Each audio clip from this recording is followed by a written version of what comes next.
later. Okay.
For those who what we do here is go back.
Seven, 6, 5, 4, 3, 2, 1. You'll never have the sacred stone.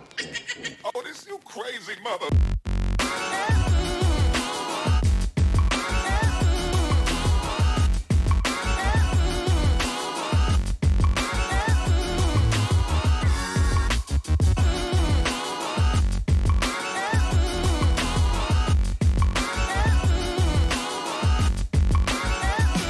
But I promise you, baby,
Hey, what's going on, everyone? Welcome to the Child of Mecha live stream. I am your host, Tim, the one and only Child of Mecha. What is up? Happy Monday. Yeah, happy Monday. Hope your weekend was good. Hope you guys liked the weekend edition of the stream. That was kind of fun. We did it at kind of like an off time and went the full 2 hours, and it flew by. So I was kind of happy with that. I don't know. Maybe we make that kind of a more regular thing. In addition, right? I don't know. We'll see. If I have time. Weekends are crazy, so I can't promise anything, right? But it was a lot of fun. I have to admit that. It was a lot of fun. Anyway, hey, Mecha Army, right? Here we go. Hey. Let's see. So let's just start it off, shall we? If you want to rep the Mecha Army, which I highly recommend that you do, hit up www.childofmecha.com. You will find a store link up at the top. Hit that, then you'll be presented with shirts and hats and all sorts of other really cool stuff, especially the Mecha Army. I hear they make great Easter gifts. Food for thought. Anyway, go get you some, stock up on those good stuffs. And if you are interested in any of the tools and materials that we will be working with here tonight, there is a little old Amazon link down here below on YouTube and on Twitch. That side, if you're watching on Facebook. If you're watching on Twitter, then you're probably the only one, and you're going to have to switch to someplace else to see the link. Sorry about that. Anyway, shout out to the Mecha Army Facebook group. If you are not a member, I highly suggest that you go sign up. We're about to crack 400. Not bad in a couple weeks' time. Not bad at all. A lot of good conversations and things happening in there, and it's just going to get a lot better. Yeah. So anyway, if you are interested in model kits or paints or accessories or Mecha Decals, go hit up our good friends right down here, USA Gundam Store. Adam and the fine folks down there will definitely have what you need. Okay? Anyway. Shout out to Donnie. He's over there on Facebook. Always on Facebook, man. He just loves watching it over there. What's his thing? What's up, Donnie? I'll see you on Saturday. Anyway, so yes, despite popular belief, tomorrow is, yes, my birthday. How about that? And I am celebrating it by going to Fayetteville, Arkansas. Womp womp. It's my life, you guys. Hey. Where it should be a wonderful 50 degrees Fahrenheit tomorrow. And then on Wednesday, when I'm actually filming, it's going to be a balmy 35 degrees Fahrenheit. Hey. Winter in flyover country. Gotta love it. Anyway, so there will be no stream on Wednesday. Please remember that. We'll circle back around and get up in on Friday and have a fun episode of Mechanism, right?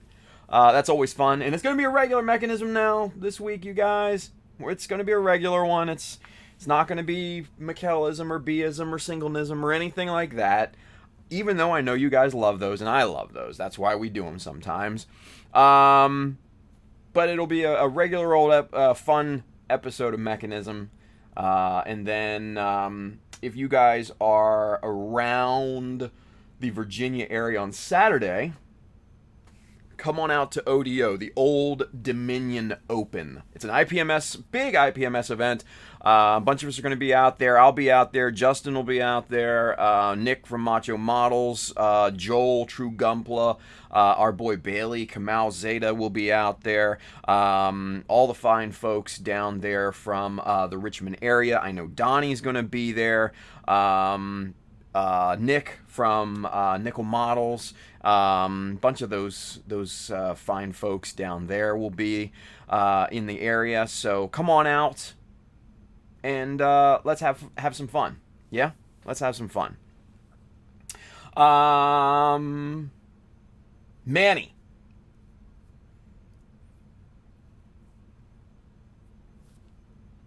Be patient. Okay? Be patient. Okay? Anyway. I don't know how obvious I can be. Scotty Taylor, he's over there on Facebook. Hey, and if you don't know Scott, he is the owner, proprietor, king of SMS scale model supplies. He makes a good paint and some other really fun supplies as well. He's located down there in Australia. But if you're in the U.S., you can get him at our fine friends right down here, USA Gundam Store. Yeah, I hear through the grapevine that there's an order, kind of a big order coming probably on a boat somewhere in the middle of the Pacific, something like that, ready to restock USA Gundam Store soon. So, Scotty, what's up, man? Hey. Greg Blair, 48 here in Delaware. Delaware? Who? Delaware? No, I kid. It's a stupid joke told by a guy I used to work with like 10 years ago. Dumb joke. Yeah, it's the same here in Maryland, dude. It's like 50 degrees. But now I gotta go to Arkansas. No offense to everybody. If anyone, I should say this, if anyone is watching from Arkansas, trust me. I'm sure it's a wonderful place. It's just not what I'm used to. Okay? Anyway. It's a Wayne's World joke. Is that where I got it from? Delaware? Who? Oh. Anyway. Arkansas. Yeah, Kyle. Hey, how you feeling, buddy? Kyle had a bit of a scare at the end of last week. You doing okay? Let me know. Anyway. Chris Pabs. He says, dude, we're celebrating 50 degrees on Sunday. We didn't have to wear jackets. Nice. It was the best. Love it. 60 in Tennessee. Hey. Tennessee's not too bad. 95 Fahrenheit down in Australia right now. Because it's summer down there, Kurt. Jesus. It's summer. Ugh. See, and that's how the world works, you guys. When it's winter up here in the northern hemisphere, it's actually summer in the southern hemisphere. Some of y'all probably don't remember that from school. It's true. How about that? Yeah, I told no one because I was in and out like a thief in the night, Chris Pabs. Come on. I can't help it. Dude, there would have been zero time to hook up with you guys. For real, for real. Next time, I'll be in Elgin in like, I think it's like 2 or 3 weeks. Something like that. Keep your panties on and just calm down. Damn, Pabs. Ay. Jack Ellis, he's over there in the Mecha Army Facebook group. He says 73 in Arizona. It's not bad. It's not bad. Yeah. Oh, Chris Pabs, I meant Kyle. Whatever.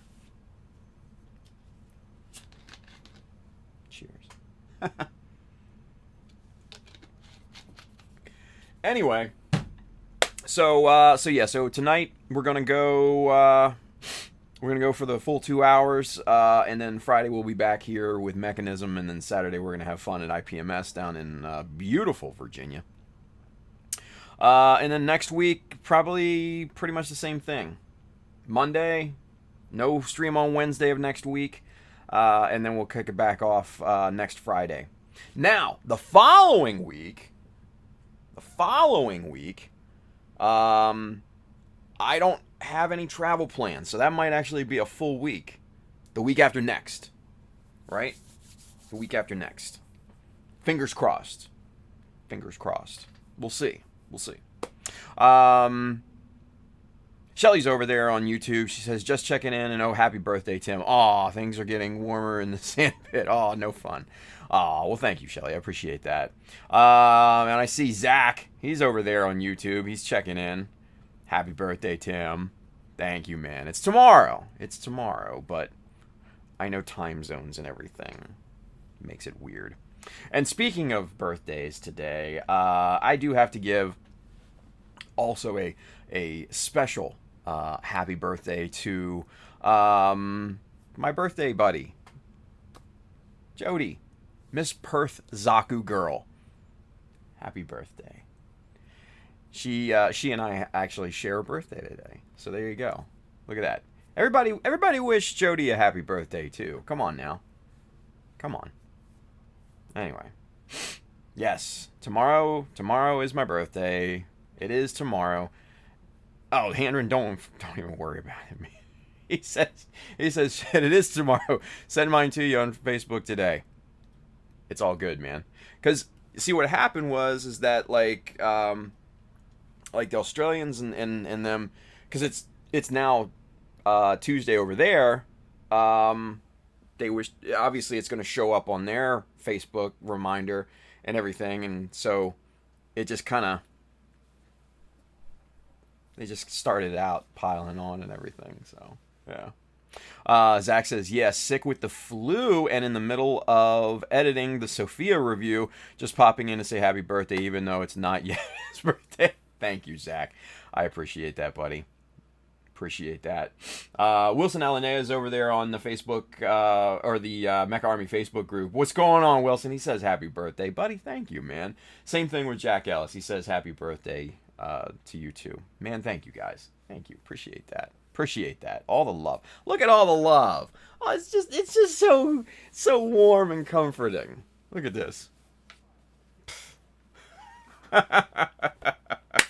Anyway. All right, so with that being said, I don't think there's much else to talk about, is there? Yeah, I don't know. If I forgot something, well, I'm sure we'll remember it later. Anyway, let's get to work, shall we? Let's go. Boom. Camera 2. Now, we're going to be doing a couple things today, right? We're gonna get to work on the RX here in just a few minutes. I'm gonna bring you up to speed with where that is, but I do have to handle one other kind of task first, and that's with the Blue Destiny base. Let's see, Handren. Actually, it's Chris Pabs. Chris Pabs. Thank you. Go and follow the SD build off, guys. Hashtag Team SD build off. There's a bunch of us over there on good old Instagrams taking part. Me and Pabs are teamed up. He's talking shit. I'm not, because I don't know why we should, because we're a team. Doesn't make sense. Anyway, Chris is having fun. I don't care. Whatever. But yeah, go follow the hashtag Team SD Build Off over there. It's put on by my good friends Jason and Sabrina. So at Reyes Power Ranger and at SoCalBrina. Those are their two IG handles. And they put on a really cool live stream on Instagram, Beer Banter and Build Night. It's a fun time where they just kind of come on and have a lot of fun, and they drink a lot most of the times, which can get entertaining, shall we say. Yeah, so go follow those two, especially because they're big in the community over there on Instagram. So if you're not following them, definitely go follow them. Oh, and you know what? This is the thing that I completely forgot. And Kevin Showquist over there, he's on the Mecha Army Facebook group, and he just said, hey, and that actually kind of jogged the memory. Kevin who goes by Shocky Reviews or Shoki Reviews. Kevin, I don't know if I'm pronouncing that right. On good old YouTube's. He is putting on a charity build contest for multiple sclerosis, right? And he put together a video and everything announcing it. So please, please, please go check out that video. Go and participate and all that good stuff. It is for charity. And it goes to help out multiple sclerosis. I can't believe I actually said that right, because I can never say that right. But anyway, go check out Shocky Reviews. SHOKY. No C. Shocky Reviews. I posted about it. Shoki Reviews. See, I knew I didn't pronounce that right. Shoki Reviews on YouTube. Go check it out. I know I posted on it on Instagram. So if you can't find it, go find the link on Instagram to his Instagram, and then follow him and all that good stuff. But go take part. It's for a good cause. All right, good stuff. Anyway, let's see. Hey, Mike Tagaro. He's over there on YouTube and on the Mecha Army Facebook group, like at the same time. He's like double timing on the computer like crazy. But he posted his Otaku ME build, which I just absolutely loved. And the thing was, it's an age kit, and I don't like age kits, you guys. Like, I don't like them. I loved his. And it's a brilliant piece of work. So if you haven't seen it, definitely go over to and sign up for the Mecha Army Facebook group, and you can see it in there in all of its glory. It's got some really good photography for that kit as well, and it's pretty damned amazing. It was definitely one of my favorite kits. He came in second at the Otaku ME Builders Cup, which was obviously we've talked about that before, and it was just a spanking good time. Yeah, go check that out. Go give him a follow, all that good stuff. Yeah. Oh yeah, and so Shoki Reviews on Facebook as well. So thank you, Kevin. Appreciate that, buddy. And he says thanks for the shout out, dude. It's worth it. It's totally worth it, man. And Kevin, so Chris Pabs over on YouTube, he says, I love his MS100 logo. That was clever. So there you go. Good stuff there, right? Awesome. Ken is over there. Kensuke Caldwell. He's over there on Facebook. What's going on, Ken? Yo, Ken, I'm telling you what right now. The kid is super cute. Ken's been posting pictures of his kid, and it's super, super cute. Yeah. And if you're not following Ken on Instagram, he's making a kind of a high-grade SD hybrid Sinanju, which is looking really good, by the way. Really good. And I'm honestly, I'm looking at Ken's build, and I'm like, this dude's stealing my ideas.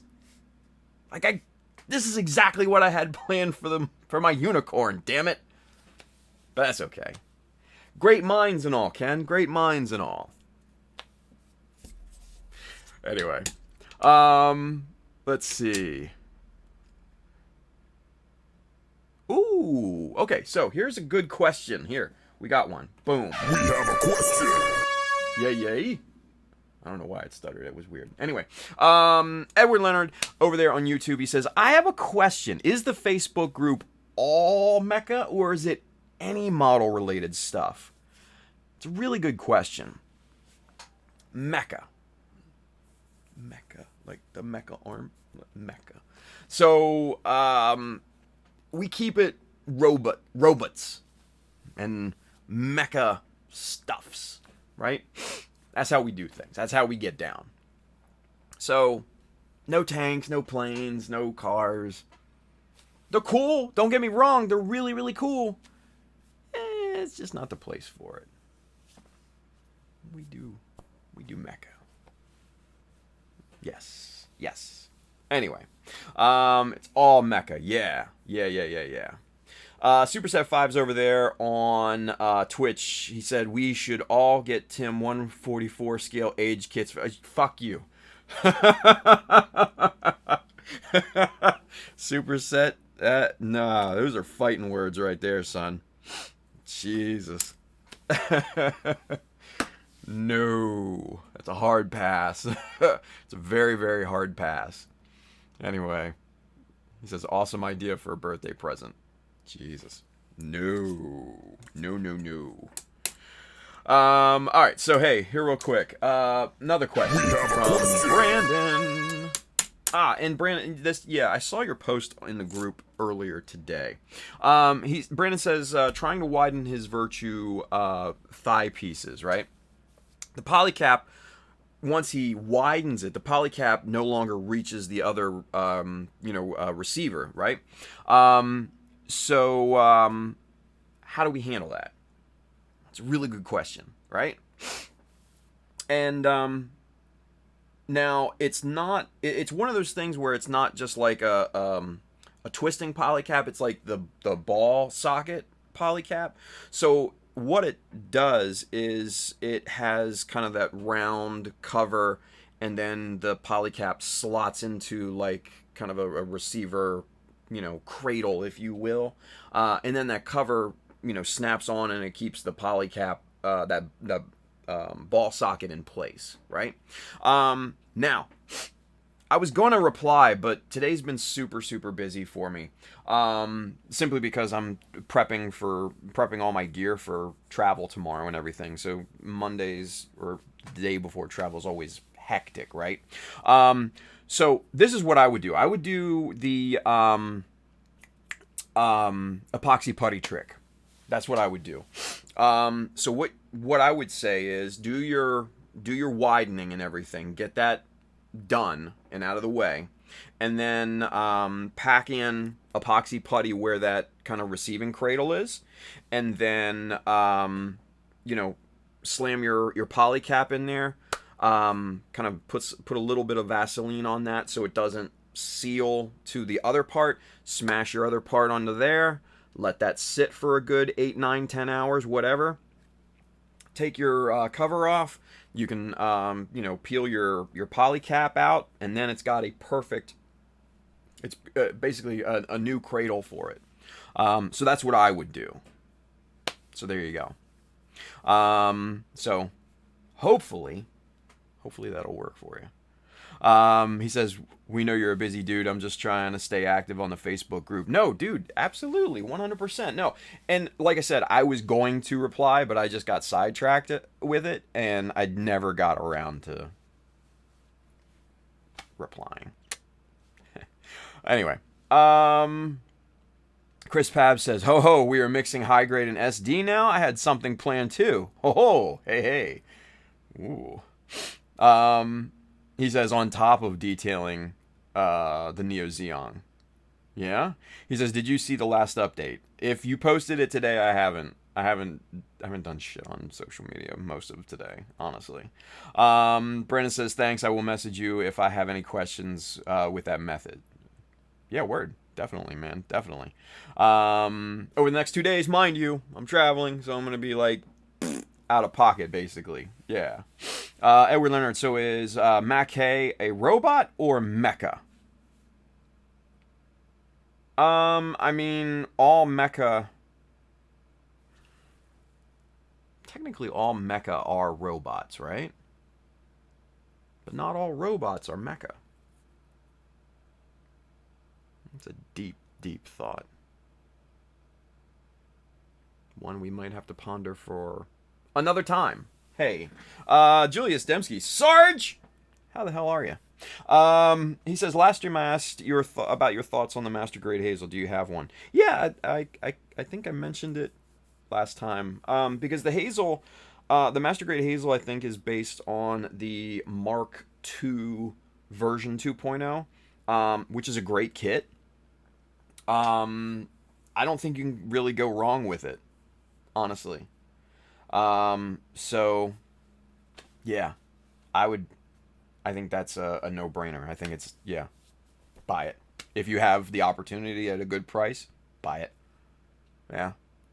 If it's something that you like, obviously. Don't buy anything you don't like. Chris Pabs.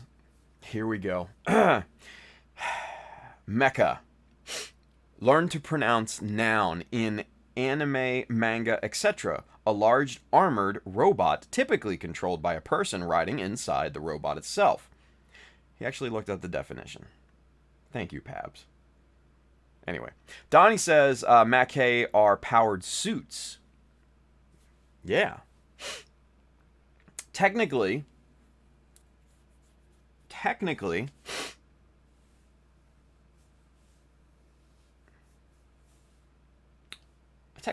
Mackay, I think, probably would be considered mecha. Because they're controlled by a person riding inside, right? Yeah, that's what I'm going with. Hey, whatever. I'm sure you guys will go back and forth all night about this. I've made my decision and I'm sticking to it. See, Greg Blair agrees with me. He says, I would say Mackay counts. It's men in suits, like mobile suits. Boom. See? Done. Forwarded and seconded. Get out of here. I don't care. I mean, Mackay, I think, is perfectly fine for the Mecha Army. So post it. It's cool, right? I think you guys, can use common sense about what is, what's appropriate and what's not in the group. We're all adults, right? Anyway, Shoki Review says Hazels are good. There you go. Let's see. Edward Leonard says there's a dude piloting it inside a suit. Isn't it the same? I think they are. But whatever. Ken says join the Mecha Army Facebook. Oh, nice.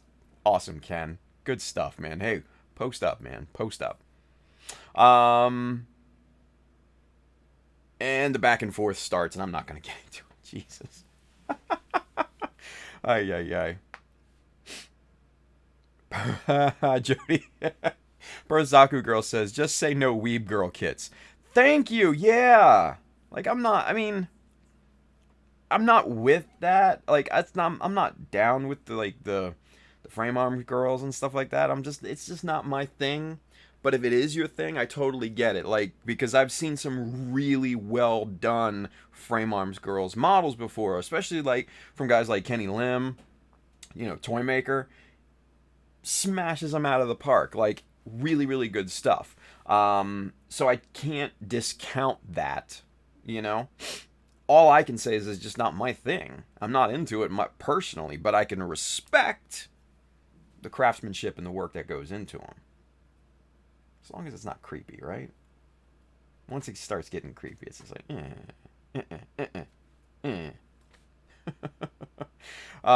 Donnie says Reservoir Dogs are men in suits.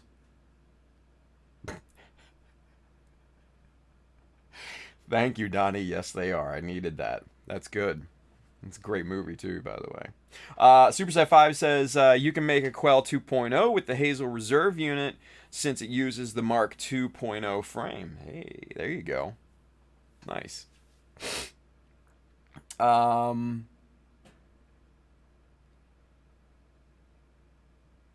my God. All right, guys. It's not a big deal what is considered mecha or not. Just, ay. I'm not going to sweat it, right? Neither should you. We have better things to do with our time, right? So come on. Let's go camera 2. Now, what we're doing here, let's get you zoomed out just a little bit. Boom, there we go. Now, I'm working on this base, good old base here for the Blue Destiny, right? And this needs to be done by Saturday. Okay, so here we go. What I've gotten done thus far are the foot pads, which look actually really nice, by the way. I'm kind of digging this a lot, right? Frankie RG, nice. As much as I would love it to be true, a car can't be a mech, but man, I still believe it. Nice. He said a pregnant woman can be considered a mech. Jesus.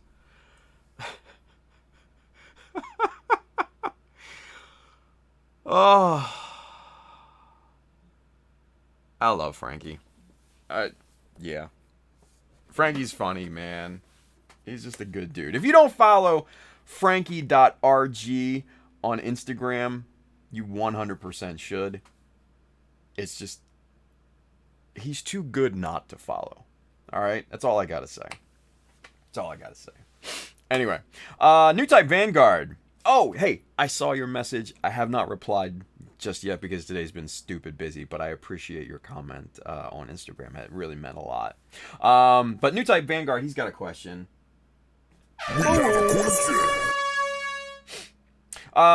He says, what size chisels do you recommend for scribing panel lines? Okay, so if we're just talking about panel lines specifically, for 1/100 scale and up, I would go with a 0.15. Anything smaller than that, 144, etc., I would go with a 0.1 millimeter. Now for your notches and stuff like that, I'd suggest starting with a 0.3 and a 0.6.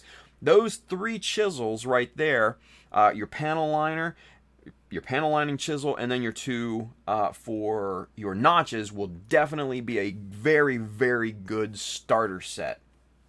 From there, start tacking on other widths and stuff like that. Maybe a 1 millimeter or something. Maybe a 0.4, a nice kind of in between. Maybe a 0.7 or a 0.8. It depends on what your needs are. But I think those first 3, those will cover probably 95% of your needs. So there you go. Hopefully that helps, right? Fudebe always says Tim is working on Transformers tonight now. Good work, people. I love Fudebe too, man. He's funny as shit. His comments always make me laugh, and I don't know why. They just do. Anyway, Julio Aponte, Mr. Clippin' Nubs. Man, if y'all missed the Kino Cunia build gathering, build day thing in New York this past weekend, it looks like it was a good time. It was kind of run by Julio 3, Mr. Julionius, but I know Julio, Mr. Clippin' Nubs, was out there along with Mikkel, our boy Maverick. I know Ray was out there. Ray. I forget Ray's. Somebody help me out with Ray's Instagram handle. And then a bunch of other people were out there too, which seemed to be really, really cool. So there you go. Oh, and Manny was out there too. Yeah, Manny. Let's see. Frankie RG. All right. Didn't know about the question. Horn and I had this playing off my speakers. Did not have my. You're welcome, Frankie. You need to watch the stream more, son. If you don't know, come on now. Julio says we had a great time. Nice. Sam L, he's over there on YouTube. He says, I need USA Gundam Store to get BMC chisels back in stock. Dude, the thing with BMCs is that they sell out amazingly quick everywhere. Especially USA Gundam Store, because everybody and their brother buys, from them in the US when they come in, right? And so when they have them in stock, boom, gone, right? So I know Adam's trying to get those back more regularly. So fingers crossed, right? Frankie RG says, who the fuck is Julio 2? Julionius, man. He was hanging out with us in New York, dude. Come on now. Robo Ray Charles, thank you. It just, I don't know why I couldn't get that. Chris Pabs and Brian, Mr. Bro Builder, Robo Ray. Yeah, come on, Tim. I know, Brian. Shut up. I've got so much happening right now. It's stupid. Let's put it that way. I have to go to Fayetteville, Arkansas on my birthday of all days tomorrow and do a testimonial shoot on Wednesday. It's going to be freaking freezing there. Come back here, work, Mechanism on Friday, IPMS on Saturday. I don't know what the hell I'm doing on Sunday. And then rinse and repeat next week. I got to go up to Rochester next week. That's a 5.5 hour drive. Anyway, I digress. Manny says, man, I always get forgotten. Dude, come on. Come on. Let's see. Fudu always says BMC equals break my chisel. Oh, that shouldn't work. You son of a bitch. Right? Oh, that's a good one. But you know what? If you do break your chisel, you know what? There's a tested remedy for that, or to prevent that, and it's called chisel discipline. Bang, just like that. It's protected. Yes, sir. That's how we do things. Put a cap on your chisel, boys. That's all I gotta say. Anyway. Edwin RSA, he's over there on YouTube. He says, well, then, the ultimate mech is Gurren Lagann. It's a mech on a mech inside a mech inside another mech. Phew. Mech Inception. Or Mech Thunder. Hey. That was stupid. Julio says, the day the child of Mecha was born. Bum, bum, bum. Nice. Oh, man. Hells yeah. Brian is so ready for Mechanism, you guys, because he was on vacation. He hasn't been on for 2 in a row, right? Because he went on for Singlenism, then he was on vacation the previous one, so he's full on ready to be on Mechanism, man. Full on ready, right? Full on. Chris Pab says, Brian, he's complaining about the cold to a New Yorker. Yeah, well. Josh Brown says, no rest for the wicked. For real, right?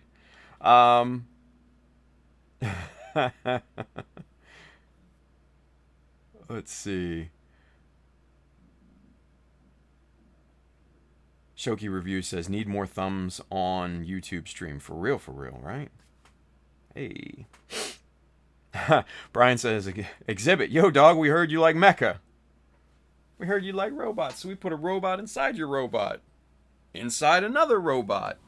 And we mounted that, yep, on a robot. There you go. Nice. Nice. Ultraman Dino Luis, he's here. What's up, everybody? Good to be here. Good to see you, buddy. Frankie RG says, kids, remember to always cap it up. I mean, it's just common sense at this point, right? Anyway. All right. Zoom it in. So here we got the foot pads, right? All cleaned up, widened by 2 millimeters, set on a nice thick plastic sheet here. This is all sanded smooth, all the surfaces and everything. This is ready. This is good to go. Rescribed the lines, obviously, right here especially. Yeah, man, this is, these are ready. These are good to go. These are ready for paint. Now, the thing that we're doing here, whoa, complete whiteout. The camera's going nuts because it doesn't know what to focus on. There we go. So what we're doing tonight, what we're going to start off with here, is we are edge banding around here to build up a little bit more, thickness and to cover up some of these areas, these problem areas where the glue is and everything. That also will give us a nice base for the border that we're going to put on top, and that'll be another day sometime, I don't know. But what we got to do right now is I've already edge banded this both of these sides and both of these sides, so we need to do the corners just real quick. We're gonna knock these out and hopefully get on with it, right? So that's what we're gonna do. Let's go ahead and get that started. Let's get the eyes on here. Now the thing that we have to do first, and let's get you zoomed out there, even though these are sanded on the bottom here nice and smooth, and they're sanded on this bevel or chamfer for Chris Pabs, this little part right here, these two edges right here are not smooth yet, so we need to smooth those out first before we can edge band this side here. So that's what we are going to start off with. Now, the perfect tool for something like this is going to be our chisel blade by Olfa, right? If you don't know about this, definitely go check it out in the Amazon link. But yes, just like the name implies, it is a flat-bladed chisel. That's all it is. And you can see there, it's literally a blade, but it's just flat. Just flat. Anyway, all right, so let's get this going here, right? Hopefully. Now, since these pieces are going to be underneath of the other edge banding, I'm not extremely worried about accuracy. But, you know, you do want it to be as clean and tidy as possible. But if it's not perfect, it's not a huge deal. It's not gonna be the end of the world, let's put it that way, because the other edge banding will cover our mistakes, right? Like Adam Savage says, it will hide our crime.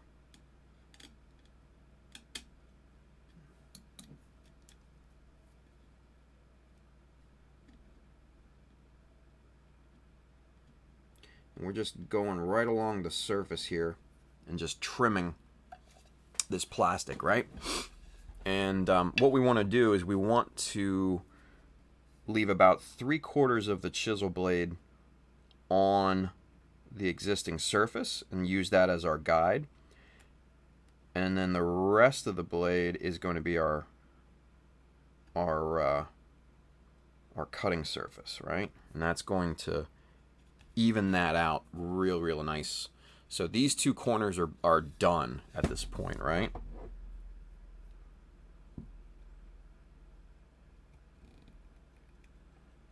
You want to go slow. You don't want to try to do it all in one pass, because that just never really works out very well, right?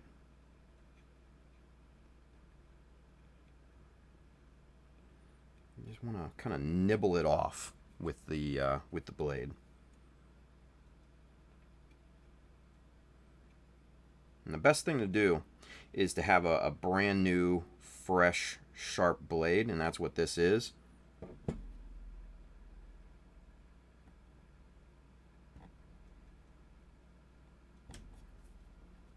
Okay, that's good there.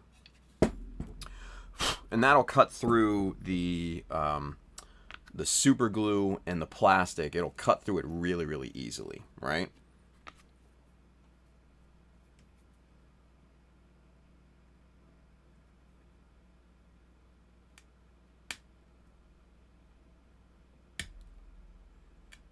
Unless it's built up like this. Oof. You just want to take your time. Go nice and controlled, nice and slow.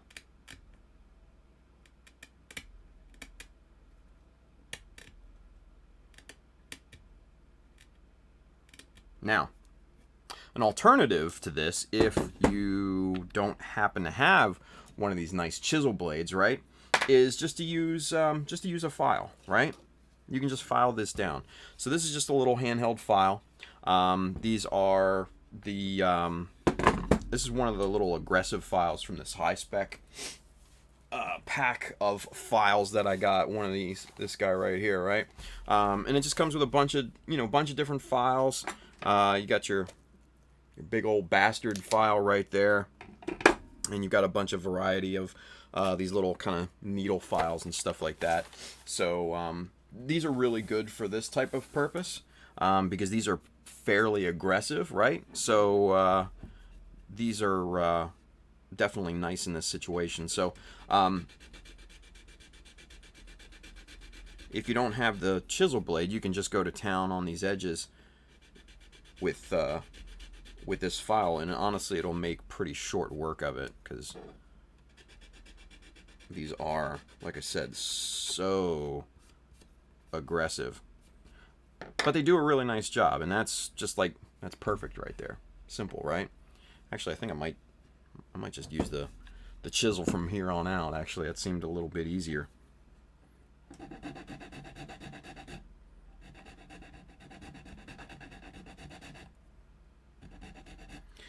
Now, the thing with the chisel, you want to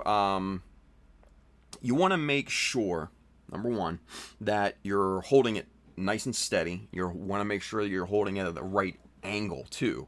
That's going to be the biggest thing, because if you're trying to sand this thing and you're holding it like this, it's going to give you a wrong angle here, right? So you have to hold it parallel to this edge, right?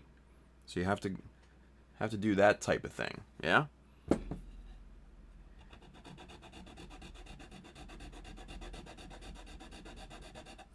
Now, another thing that you have to keep in mind is you don't want to necessarily rest the chisel on this surface either, because there's going to be your chisel's going to rest here, but then it's also going to rest here where it's a high point, and then it's not going to get filed here underneath of the chisel, right?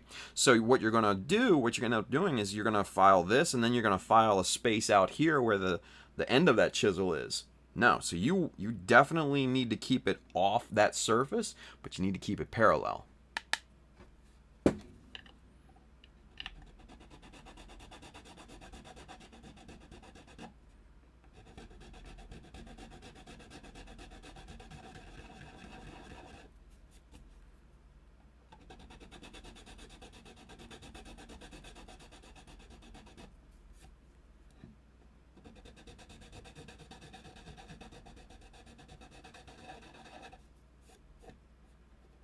Good.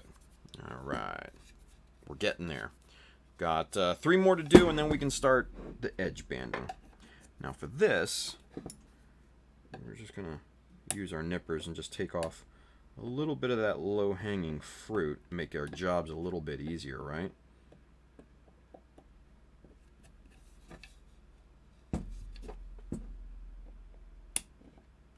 There we go. Good stuff. Brian says, do you have a file brush, Tim? Absolutely I do. Haha. Yeah. 100%. Always, man. Always. Gotta keep the files clean, right? Honestly, I probably don't clean them as much as I probably should, but when I do need it, it's there.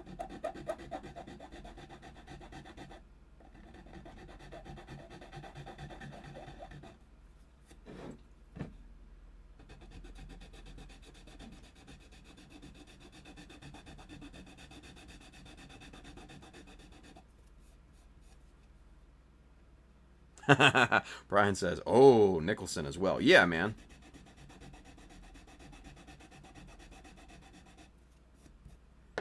Because that's what this that's what this bastard file is. This is Nicholson, right? And you could use this too. You could use the big old bastard file if you really wanted.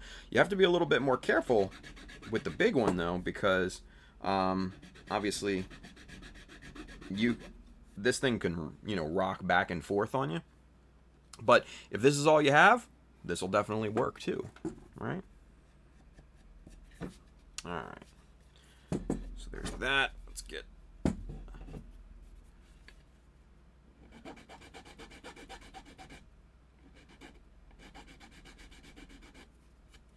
Now, this obviously I'm being fairly nonchalant about all of this, and that's because this is all going to be hidden underneath of the next phase of edge banding, right?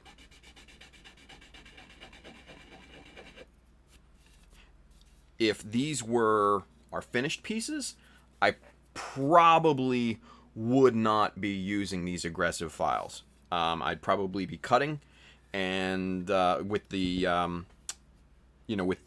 chisel blade here, I'd probably be using a finer set of needle files, kind of like these little guys here, right? And I'd definitely be using a sanding block, 100%.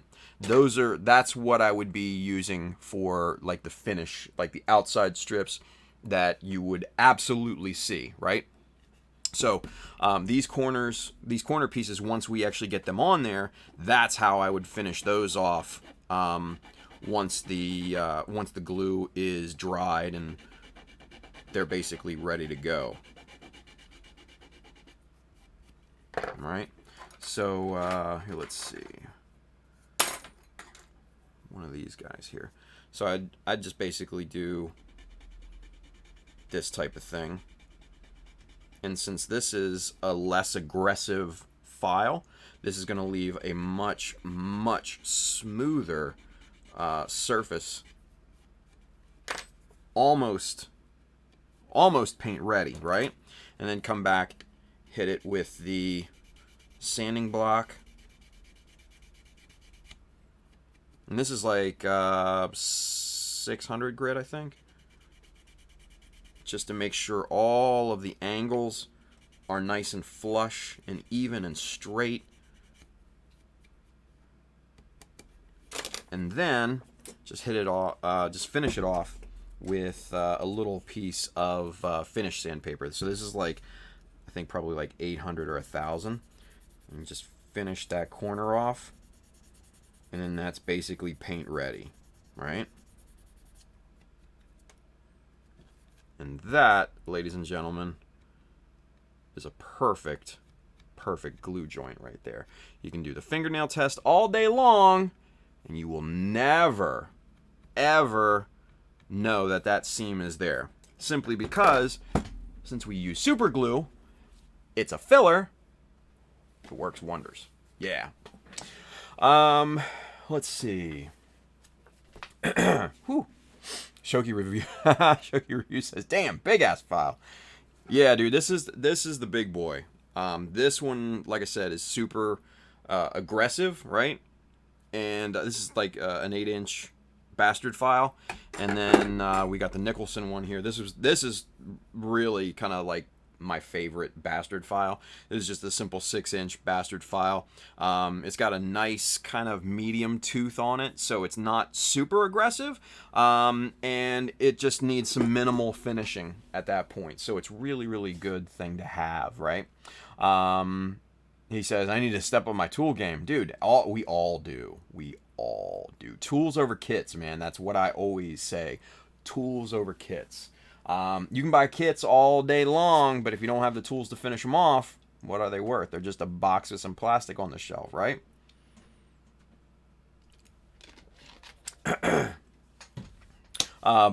Shoki says, been needing more needle files for my latest project, and then Bro Builder says they are so valuable. I never throw them out and always look for new and interesting ones to add. Hell yeah.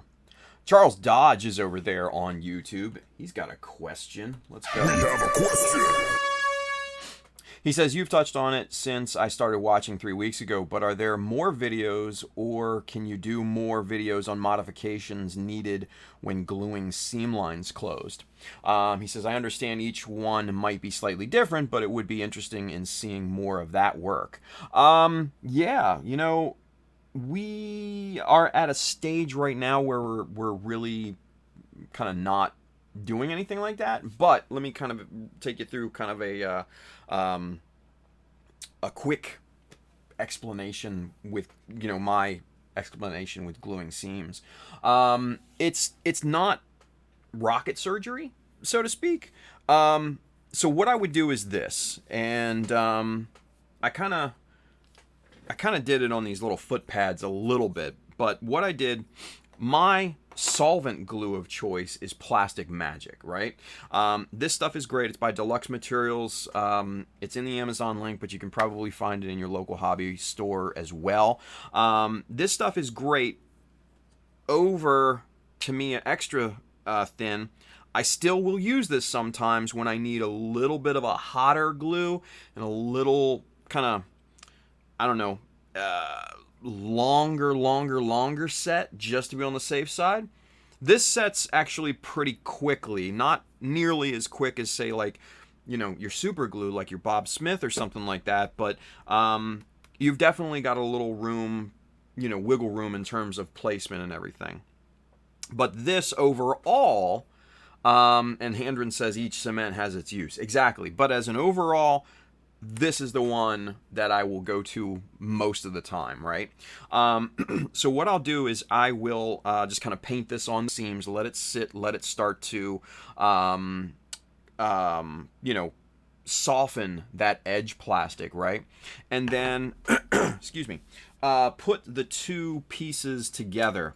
So like here are just two kind of scrap pieces that I have, right? So imagine, if you will, I've already painted that on these edges here, and then you just kind of put these two pieces together like this, and don't smash them all the way together initially. Just leave like a hair gap of space, and then what you're going to do is you're going to put a little bit more Plastic Magic in there, and what's going to happen through capillary action and through surface tension, that's going to just kind of flow along the surfaces of those seams, the inner surfaces. And you might need to, you know, do it like 5 or 6 times around the piece, depending on the size and shape and all that good stuff. But then once you've got all that in there, squeeze that sumbitch closed. And what's going to happen is, because it's already started to work on one of those sides, that's going to squeeze out a bit of glue and plastic, right? That's what you want. That's the good stuff, right? Squeeze that sumbitch together, let it go, and let it sit. Let it cure for at least like 8 hours, if not overnight, right? Even though this stuff sets quickly, still, if it's even if it's still a little chewy, when you try to go to sand that, it'll just muck up, and it just won't be a happy place. So let that cure probably at least 8 hours, maybe overnight, and then come back, start to trim the squeeze out off, sand, you know, just make that seam line disappear. Once you've gone through that, and if you have any little surface imperfections or anything like that, or little gaps or anything in the seam, a lot of people will say use filler putty. I say those people are stupid. Hear me out. Because, and Handren, Hasaki Art, he'll testify to this. Filler putty uses the same types of solvents as a lot of primers and paints do. So what'll happen is when you put on filler putty and you go to spray primer and paint over that, those solvents will start to react with that filler putty. It'll start to activate it again, and it will sink in to wherever that you applied it, and it'll look just crazy bad. So what I would suggest is use super glue. Super glue, once it's cured, it cures obviously to acrylic, which is almost the same density as polystyrene plastic, which is what models are made out of. Trim that, sand that, make it disappear, all good, Bob's your uncle, and then you will never see that seam line again. And the cool thing about the super glue is it doesn't react to any of the solvents in any of the primers and paints, so it's completely impervious, right? Then do your final prep work, wet sand if you want, clean it with isopropyl alcohol just to get all of the surface contaminants off of there, and then primer, paint, and boom, you're off to the races. So that's kind of my real quick and dirty process explanation to do that. So, but Charles says, the part I've got no problem, that part I've got no problem, it's more of modifying the insides for polycaps and other captured pieces you want different colors for painting. Ah, okay. So okay. Now I get it. Sorry. So it was just a complete waste of time, wasn't it? For stuff like that, that's a little bit more of a little bit more of a case by case basis, right? So what Charles is talking about is, say, like with a high grade, you've got your knee joint, and then your lower leg or upper leg fit inside and clamp down onto that knee joint. Well, you want the knee joint to be a different color than your lower leg or your upper leg, right? So what do? There's not a ton that you can do, unfortunately. And that's a shitty answer, and I know it, but it is what it is. So, and like I said, it's going to be a case-by-case basis, right? Each part has their own unique characteristics, right? And their own unique challenges. Whenever I've kind of run up against something like that, if it's possible, which in a lot of cases it's not, try to find a way to modify the part to where you don't have to clamp it and glue it all in, one fell swoop. Now, like I said, a lot of times, and probably most of the times, that's just not feasible. What you're going to have to do is go old school. You're going to have to mask those parts off, and just do what you can, unfortunately. So what I would do is I would start with the inside piece, paint that, finish it, all that good stuff, and then the pieces that clamp over top of it, you would mask off your finished piece, and then go through the process of primer, paint, all that good stuff on the other pieces, the clamping pieces, the pieces that go over top of the original assembly.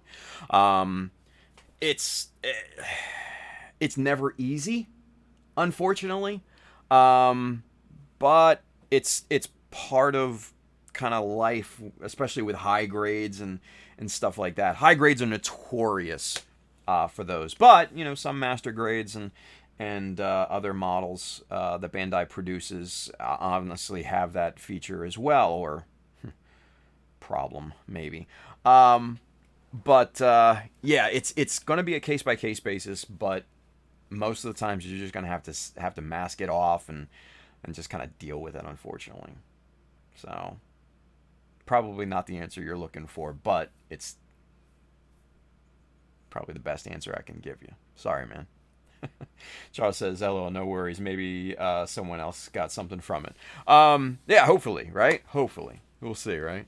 So, let's see. Let's catch up real quick with the chat because a lot of people were commenting and stuff like that. Hi, Craig. Craig's here. What's going on, man? Let's see. William Williams, he says, that is a good amount of time to be in Japan. Enjoy the Olympics and fill your belly with sushi and cocos. Oh, Ultraman Dine is going to be there. Okay, yeah. I forgot about that. Yeah, fun times. Kirk Hale says, Plastic Magic saved my GBWC build. Nice. Hendren Hasakiyar says, Mr. Cement SP is much quicker than Tamiya Extra. Thin if you need a quick cure. Yeah. Well, and I think Plastic Magic is much quicker as well, but I just like to err on the side of caution and cure in terms of cure times. F Strike, what's up? Thank you for the follow. And you know what? Welcome to the Mecha Army. Get one of these. Awesome stuff. Thank you for watching. Appreciate it. Brandon5269 says super glue all the way. Nice. Shoki Reviews says I have definitely used super glue for filler. And add in some baking soda for bulk and sand away. Hell yeah. Shit. And you know what? I actually did it on the bottom of the foot pads, but I already glued a thing on there so you can't see it. So, whoop, whoop. Handren Hasaki Art says Instaset is a godsend for super glue. Yeah. Yeah, yeah. Especially in one of these little needle application bottles. Woohoo! That is the stuff. That is the stuff. Sam L says, I never thought about super glue. Use it a lot for my other hobbies, but never put it on my Gundams. We'll try on my Wing Gundam. There you go. Yeah, dude. I use super glue a lot for attaching, bits and bobs and modifications and stuff where I want to work fast, right? Now, for seams and stuff like that, I will absolutely go old school and use a solvent-based glue 100% of the time, simply because the surface area on seams is so thin, and since super glue does have a tendency to be more brittle, the thinner kind of joints like that are definitely better for a solvent-based glue.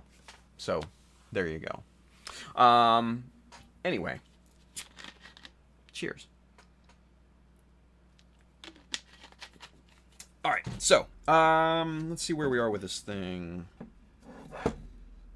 That little edge right there could use a little love.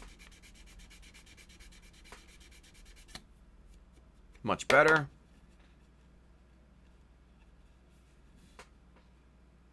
Good. Cool. All right, so we're ready to rock and roll with this edge banding here. Now, what we're gonna do is we're going to push some of this stuff off to the back.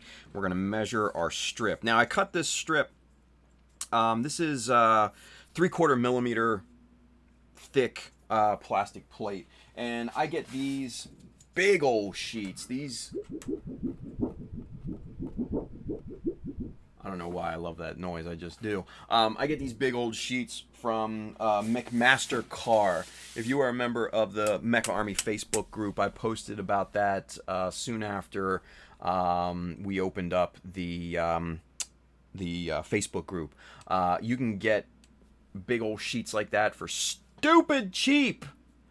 But they only come in imperial sizes, not metric sizes like we normally use. So, give and take, right? So this is about 3/4 millimeter thick, which is a nice thickness. It's a little softer than Bandai plastic, which I actually like for this particular application. So we've cut a, this is what, about 13 millimeters wide. And I just cut a few strips of this off of the main sheet. And we just line this up with the edge here, and we take our Olfa utility knife and just score that. And leave a little bit of room on both sides, right? Score and snap at that point, and there we go. We've got our edge banding. Now, since all four of these are pretty much identical, we can just use that first piece as a template and just kind of cut, fold that over, cut, break that off, fold that over,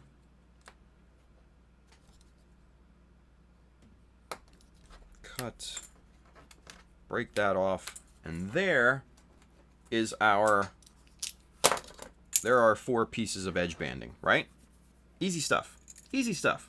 Now, this the edge banding piece is a lot bigger than our edge here, both height and by width, right? So what's going to happen is this: we're going to put super glue on here, pop that down. That's going to hang over on all 4 sides. That is crucial, because what we can do after the glue is cured and nice, we can come back, trim all that off, and it'll be nice, nice and perfect on all 4 sides of that piece. So let's get this started. We had to break out the big old bottle of Bob Smith here, because the little one is getting kind of empty. So we put on a nice generous line of Bob Smith there, right? And then we'll just come back, place our piece, make sure we've got overhang on all 4 sides, and then just start pressing that into place. And then that, because there's so much surface area for the super glue, it is going to hold like crazy. This, just based off of surface area, because super glue works better when it has more surface area, right? It's very, very weak on small surface area applications. That's why I don't use it for gluing 2 pieces together and filling that seam. It's very weak in that sort of scenario. But if you give it a lot of surface area, it is super strong and it will never let go. You will break the plastic off of this this base before you break the bond. Let's put it that way, right? So that is good to go. Nice squeeze out on all 4 sides, so we're perfect there. Now, since we've got some overhang on the bottom, just setting up my 2 little sanding blocks here is kind of like a platform, so we can set that on, right? Just temporarily while we're working. So we come back, got this next edge here, and like I said, we put on a nice generous bead of super glue here, and maybe even a little bit more at the edges, just so that squeezes out and fills in that void, right? Place our piece, get it centered, make sure we've got overhang on all 4 sides, and then slowly start to press that down, and then you'll feel it grip. You'll feel it. It won't move, right? That's when you know it's starting to activate. And then you can just start pressing down with even pressure all 4, or all over the surface, I should say. And yeah, so we've got some nice squeeze out down here. Got good squeeze out there, along the top, and along that side. So what's going to happen is if you have any sort of little micro gaps or anything like that, right, that super glue will act as a filler. Hey, right? So that's why in this sort of application, man, super glue is just the perfect adhesive for this type of scenario.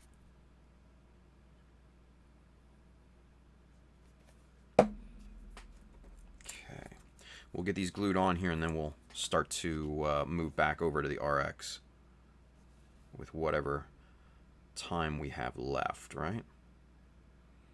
All right, so I'm pressing down, and right there, it's got grip, so it's not moving at all, right?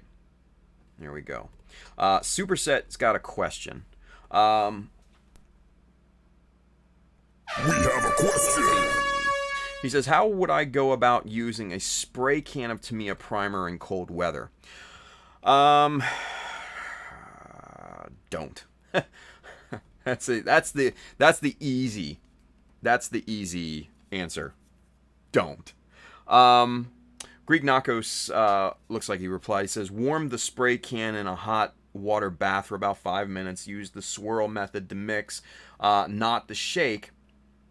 Take what you need to prime outside, spray, then bring it back in, let it cure inside. Yeah, that's dead on. So yeah, Greek Knockos, great answer, buddy. So yeah, that's virtually the same thing that I would say.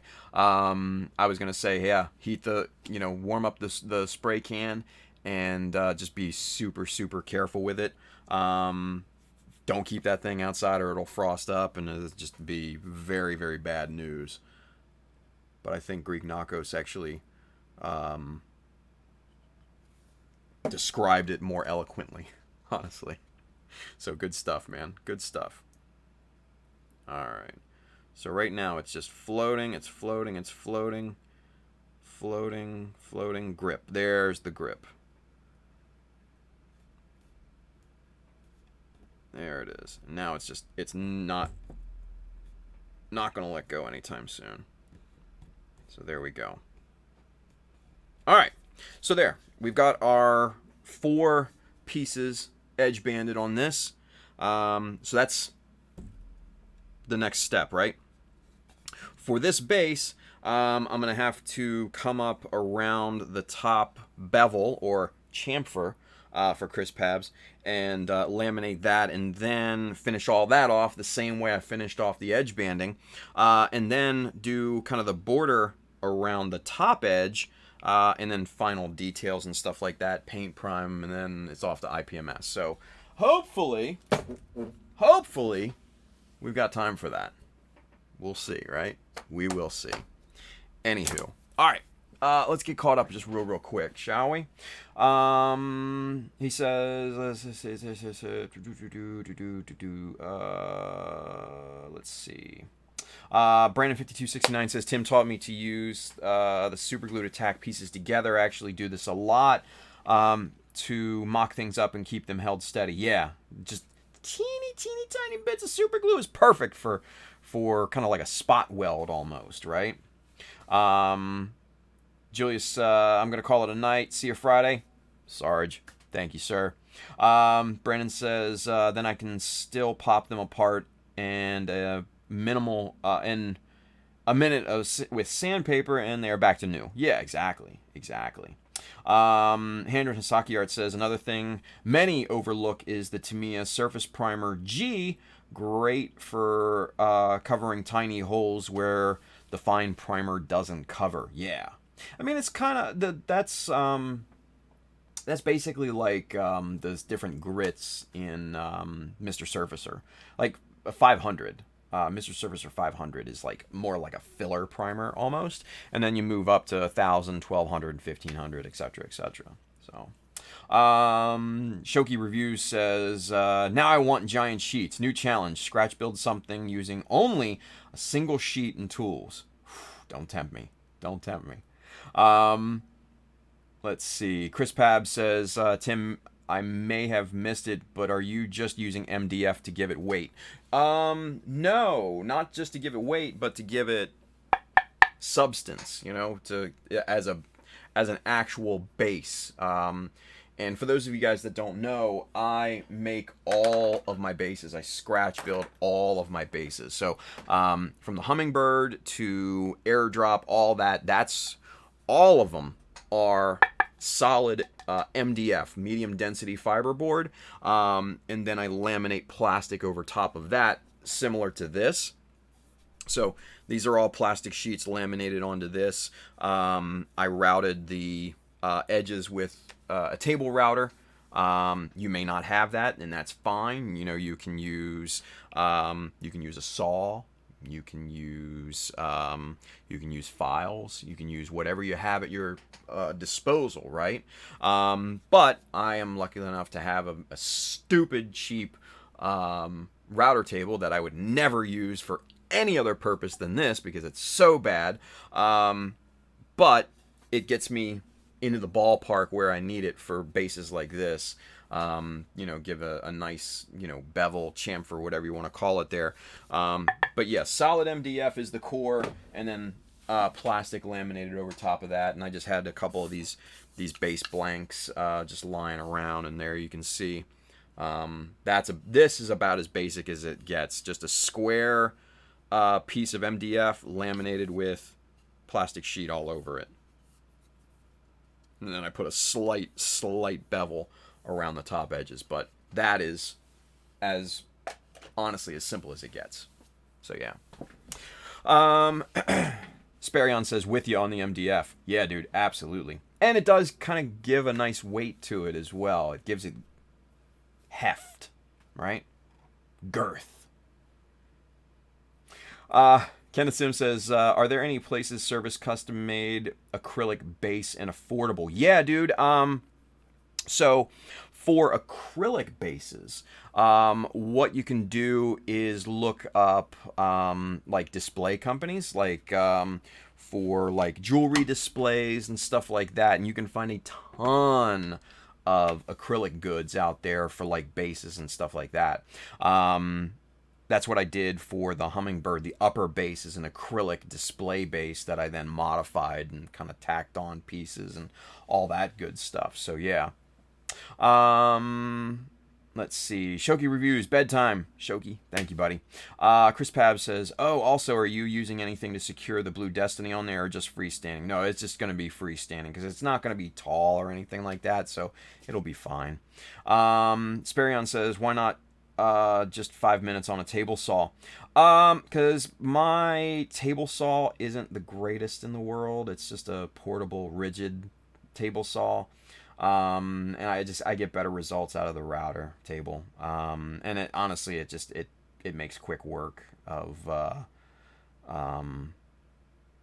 shapes. And honestly, for something like this kind of octagonal shape, you'd have to get a what is it, a mitered, sled and everything, and set that up, and it's such a pain in the ass. I just come along with my chop saw and zip, zip, zip all four sides, to whatever angle I want it at, and then I just run this through the router table, and it makes quick work. Even though my router table is shitty, like I said, it gets it within parameters. Let's put it that way. So it works. Let's see.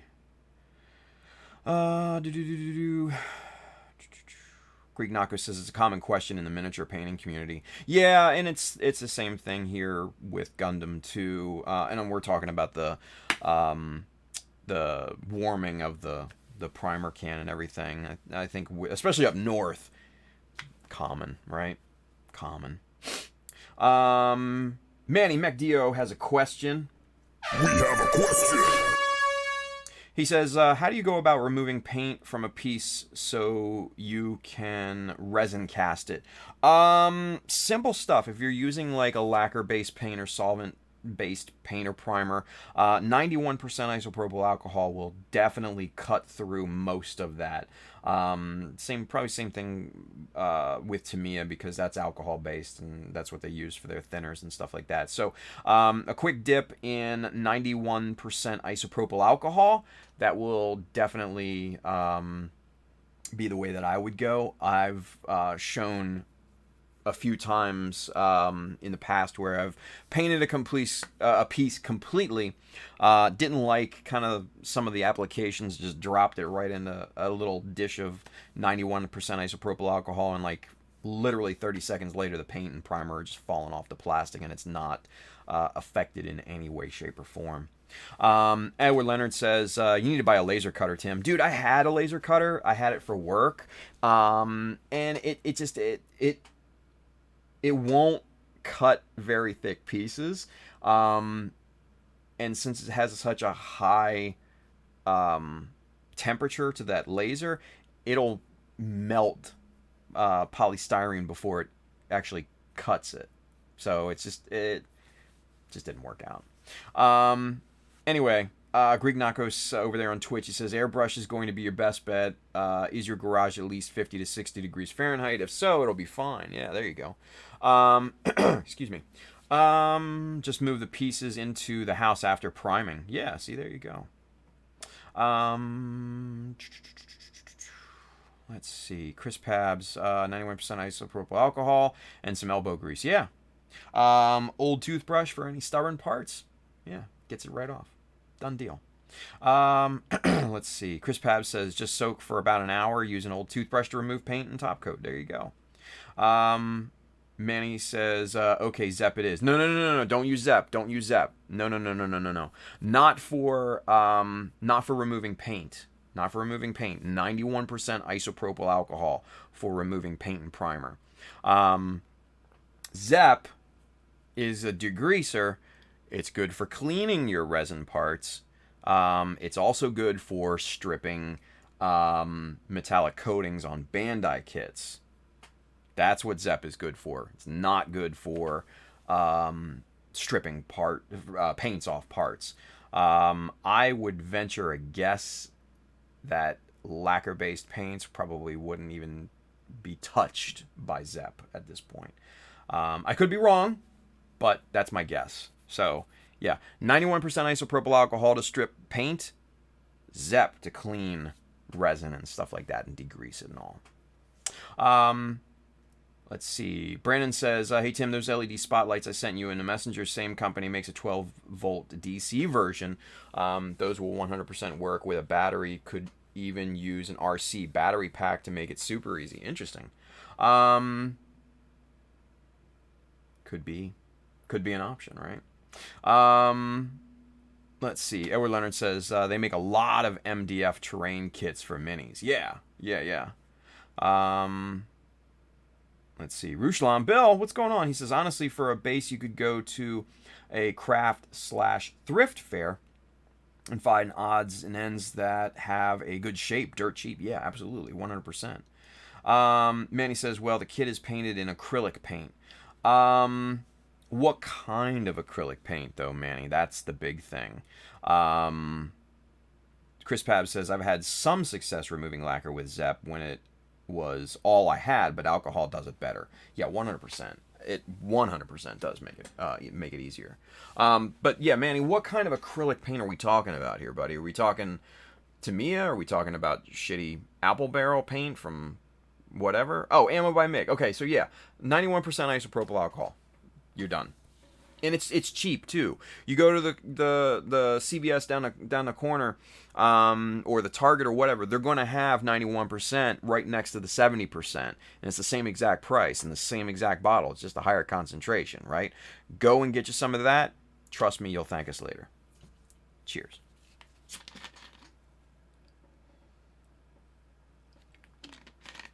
All right, boys and girls, let's move over back to the RX, right? Let's get you zoomed in. Whoop, there we go. And let me show you kind of what I've started to do here. Now, with the legs, the legs on the Jesta kit are a little emaciated. They're a little thin, right? Especially this way. They're just, the calf is thin. Here, it looks awesome. Here, it's just not. It's not RX, right? The RX has these big, huge kind of calf, shapes and everything, like you can see here. See how it a nice big calf shape, and then it tapers down into that ankle. That's kind of the look that I wanted to go for, right? Because we're bringing the RX into kind of the Jesta part, right? So what I did and what I'm going to be doing here is adding sheets of plastic onto this side and this side. Now, to prep for that, this little block here is going to be separated, so I went ahead and glued on and extended that block out, right? So that now has kind of a lot more height to it. It's probably about 3 millimeters there, right? So that's kind of what we're looking at first and foremost. Now, I did that on both sides here, and here's the part with the knee and everything. And then I started on the other side, started laying down plastic. So now you can see kind of the difference just in one layer of plastic, how that looks, right? It's starting to fill out. It's starting to look more like that kind of calf shape from, the RX kit. Now, we're going to need to tack on maybe another 2-3 layers onto here to really kind of bulk it out. And we're talking, probably another 3 millimeters out this way to give it that shape. And as we do it, this flat surface will shrink and shrink and shrink simply because of these beveled angles here on the sides, which is going to look awesome, by the way, because it's going to have that kind of roundy sort of, calf shape. So it's going to look good, yeah. Going to look good. Let's see.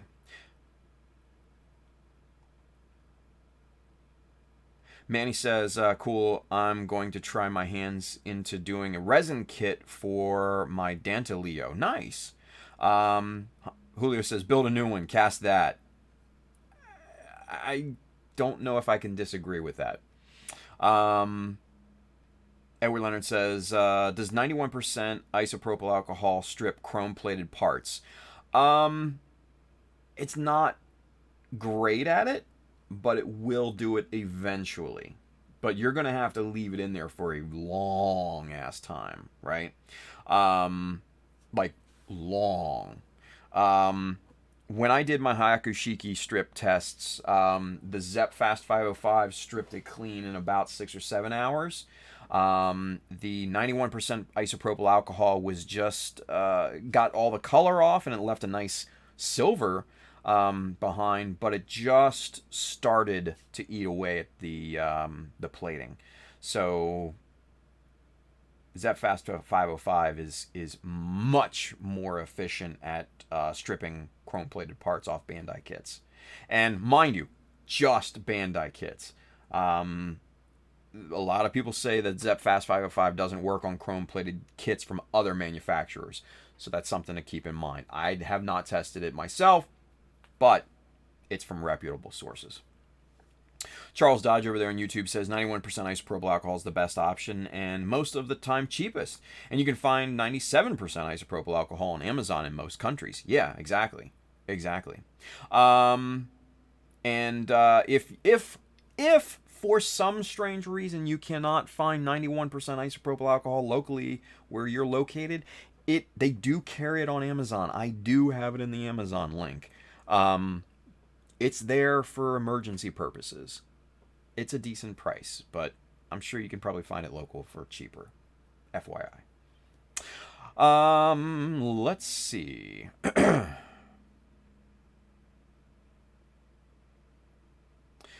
Who says, Pabs, how do I get you to strip for me? Dollar bills. He says, dinner and a movie, buddy. There we go. Nice. Jesus. Oh, my. Lots of alcohol, too. Yeah, word. Julio says, yo, they got moonshine in London? Yeah, good stuff. Henry says, did I hear Hayakushiki? Yeah, man, we were just talking about the chrome stripping test that I did back a year or two ago. Rusam says, I know the Irish have moonshine. It has a different name, though. Hey. It's cold water over there. Wow. Now, guys. Now. Anyway. All right, cool. So we're caught up here. So let's get back into this plating here. So we're going to pop this this knee off of here, and we're going to pop this off of there. And I'm going to add on another little layer on here. And to do that, let's be efficient with this. Where's my damn tape? Ah, there it is. Let's be efficient, and let's get a template. And just be kind of... Doesn't have to be perfect, it just has to be good enough, right? There we go. All right. And like I said, with the just like with the edge banding, we want a little bit of overhang on this, right? So this right here looks to be good. So we're going to use our Olfa utility knife. Excuse me. And we're going to cut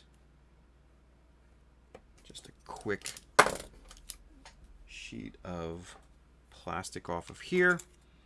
And now this should fit perfectly over top there. Good. And now just use a little super glue. Uh-oh. Here we go. Goalie Zero, new follower. What's up? Thank you for following. Welcome to the Mecha Army. You get one of these. Yeah. There it is. Good stuff. All right. So let's continue on with this glue here, shall we? Just a decently generous amount, because like I said, you do want that little bit of squeeze out to happen, because what it'll do is it'll fill in all of those kind of little micro voids and stuff like that where you don't really want to use like filler or any of that garbage, right? All right, and just like the edge banding, it's gonna float, and then it's gonna just grip, and then that's when you start to press evenly all the way around. And look at that, we've got a nice amount of hangover plastic there to trim that back nice and neat. Now, to speed up the process, like Handren had mentioned earlier, we use InstaSet. Now, this obviously is not the bottle that it came in. I rebottled this to this kind of little needle applicator. But what this is it's like Zip Kicker. It's an activator for super glue, for CA glue. And this will speed up the curing process tremendously. And we'll just put drops in strategic locations, and then we'll come back to it in just a few seconds. We'll let that sit there. We'll get caught up with the chat, and then we'll check back in on this thing and start to kind of trim that down and everything, right? Let's see. Goalie Zero over there on Twitch, he says, way overdue, LOL. Hey, man, better late than never, right?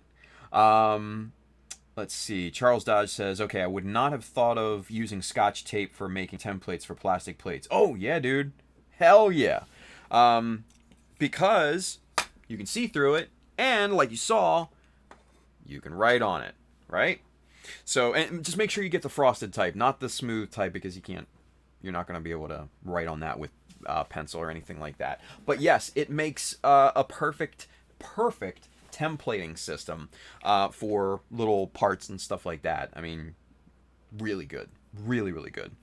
Chris Pab says, Tim, are you giving this roundness like the good old RX, or are you keeping it sharp and angled?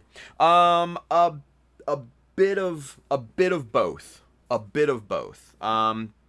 Because with this leg shape, you've got some smoothness around some of these angle breaks, right? So I'm not gonna have those be super sharp, but I'm not gonna have them rounded like the calf shape in terms of the RX. It's gonna be a nice hybrid, because that's what this build is all about, kind of remixing the two, right?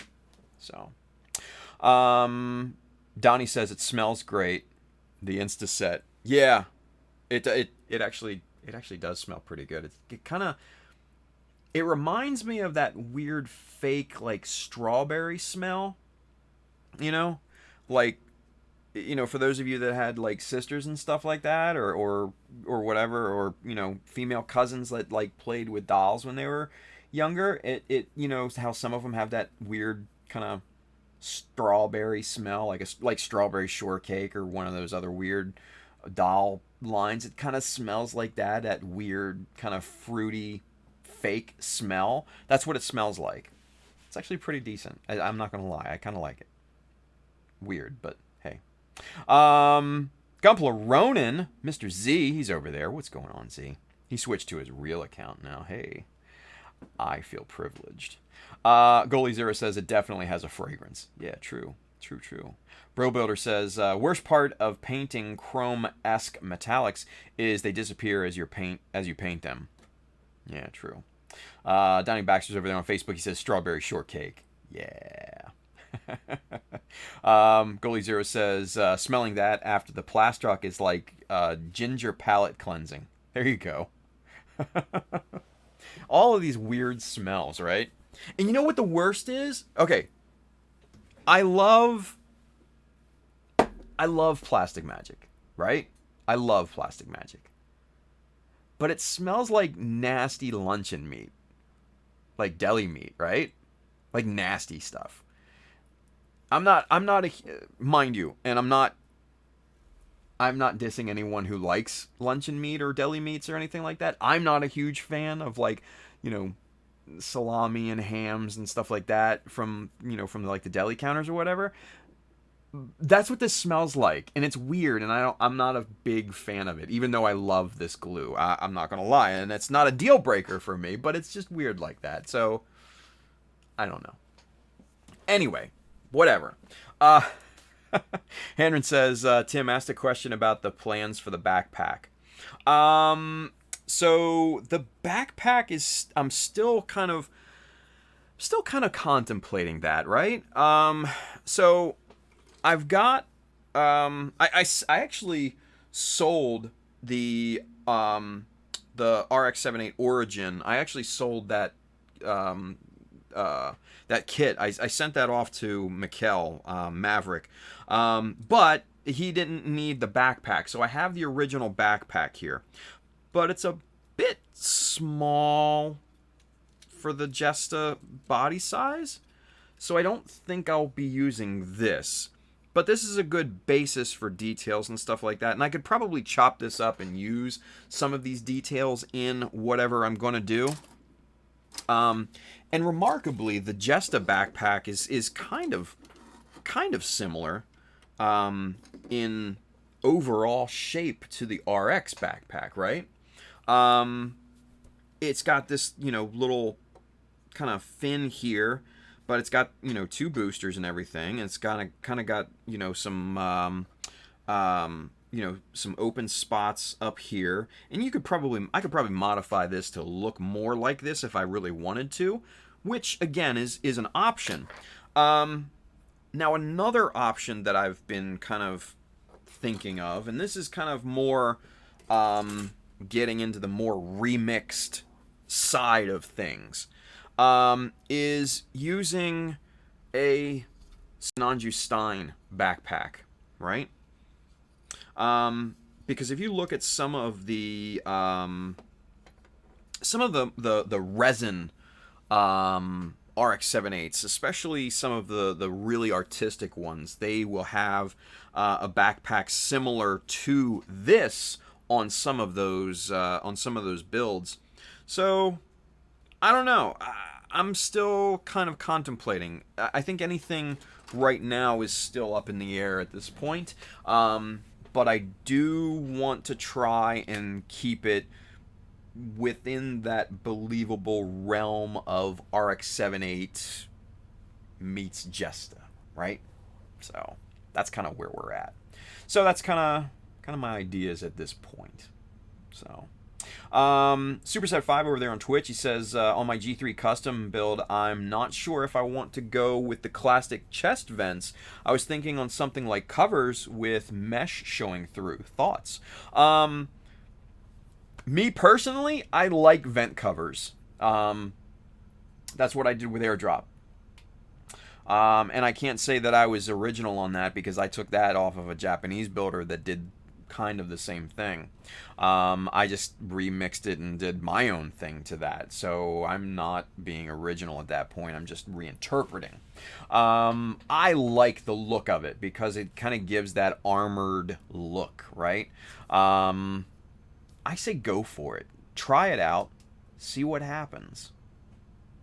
Donnie Baxter says, Plastic Magic smells awful. He said, I'd rather sniff Tamiya. For real, right? Bro Builder says, for shame, Tim. Yeah, well. Goalie Zero says, next vid, top 10 Gunpla smells. That would actually kind of be pretty damn funny. I'm not going to lie. Bro Builder says, Katz is rolling in his deli. I don't know who that is. Sorry. Brandon G says, hi all. Super off topic, but I've just discovered the magic of Tim Tams. Thanks to Chowda Mecha. What? Dude, I can't take any sort of credit for Tim Tams. I have to leave that to Kirk Hill because he sent those to me. And, yeah. Ferdy the Nerdy, we got to follow. Thank you. Welcome to the Mech Army. You get one of these. Yes. Awesome stuff. But yeah, Kirk Hill is definitely the one that got me on the Tim Tam train.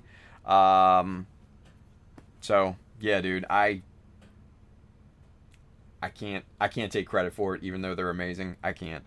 So yeah, so Superset 5 says, i.e. airdrop chest vents with mesh showing through. Yeah, dude, I like it. Go for it. I dig the idea. Hell yeah. Hendren says, damn, it is much bigger. Yeah, the Jesta backpack is a lot bigger than the RX. Because you got to think, the RX was only like, what, 18 meters tall? The Jesta was like 22, something like that.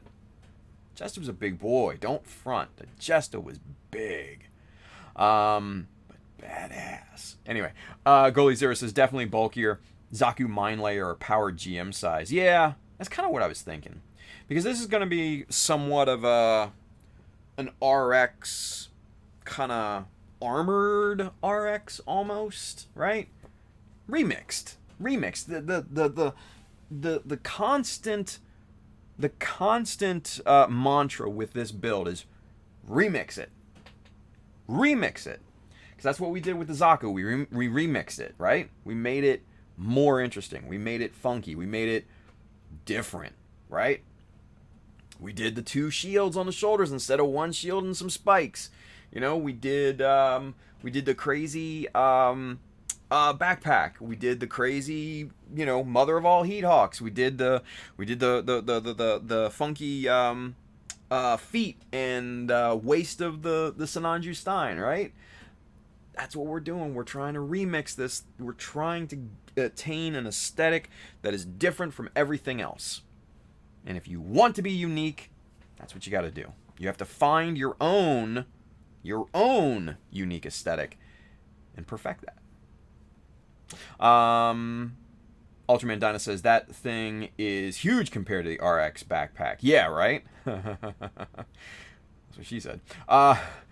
Saki Art Handren says, I would go with the Jesta Reimagine. It has the RX kind of like vintage RX vents. Yeah. And that's kind of what I noticed too. I don't know. I'm just still kind of torn. I think that's going to be a later decision down the line. Because there's just too little to go off of right now for that to try and think of what that aesthetic is going to look like, right? So, Goalie Zero says backpack that is on the Jesta. Yeah, everybody's saying Jesta backpack. I kind of, at this point, I do kind of agree. I'll be honest, but everything's still on the table, so we don't know. Ruslam says, Tim, maybe you could check out the Yakdoga backpack. It might be big, but the basic design is sort of similar to the RX, not as angular though. Yeah, I definitely. Oh, the Yakdoga. No, I don't have a Yakdoga. I have the Gyaradoga. Yeah. Goalie Zero says Tim Tams are the bomb. Flynn Berger. What's going on, Flynn? He says, fuck yeah, Tim Tams. Right? Tim Tam Slam? Dude, I don't do the Tim Tam Slam. That's not me. For those of you that are wondering what the Tim Tam Slam are, what a Tim Tam Slam is, it's like, it's this weird thing where you take this Tim Tam, and it might be, the slams might actually be a different thing. I think that's what Kirk sent me. But they have like this kind of weird hollowed out middle, right? And you drink tea through them. And then you dip the thing in the tea, and then you just swallow the whole thing. I'm not in it. I don't drink tea, so I'm not in it. But, yo, I'm not going to lie. I love the caramel Tim Tams. I'm not going to front. Those were damn good. Damn good. There's Kirk. He says, yeah, Tim Tams are great. Jody says, Tim Tam Slams is where it's at. Nice. Superset 5. If I remember right, the RX Verkov backpack should fit in scale with maybe the 3.0 backpack. But yeah, it's still going to be small, though. So that's the only thing. Still going to be small. Handren says, every Gundam shows the grunts tend to be similar in height of the main Gundam, so Justa was kind of like the mass-produced unicorn. It technically was more, it was based off of the Jagan. That was its predecessor in the hierarchy of it. It was based off the Jagan. So technically not the unicorn. The unicorn was a prototype, and then, yeah, the Justa came from the Jagan. At least that's what it said on the wiki. I don't know. I'm not a historian. Whatever. Chris Paz says, Tim, that could be the rival to the RX Remix. Maybe. I think aesthetically, that Zaku and this build might go really well. Chris, where have you been, man? That's what we're doing. Oh my god. That's literally what we're doing. Is because this is going to be a remixed RX. Amuro's. The Zaku is going to be a remixed Char's Zaku. That's literally what we're doing right now. Hi, Chris. Welcome to the stream. My name's Tim. It's nice to meet you. Oh, man. Come on, man. Jody says, Tim Tam Slam, bite off each end, suck tea / coffee through it. Yeah. It's fun. Well, I should say it looks fun. I never tried it because I'm not into coffee or tea. So I'm boring. Whatever. Zero Kai Nathan's over there. He says, I want to remix the Freedom 2.0 into a reimagined Hainu. Ooh, I kind of dig that idea. Get on it, man. Hell yeah. Let's see. Brobutter says, on the personal, unique perspective to the big show, amen. I'm in the lab at the workbench every day formulating. Hell yeah. Weird thing? That's an insult to our culture. My bad. I'm sorry, Jody. Goalie Zero says, circling back to Vent's one suit I always thought did it well was the Serpent. Subtle yet heavily armored look on the chest. Big and bold on the shoulders. Just a personal fave. Yeah, I agree.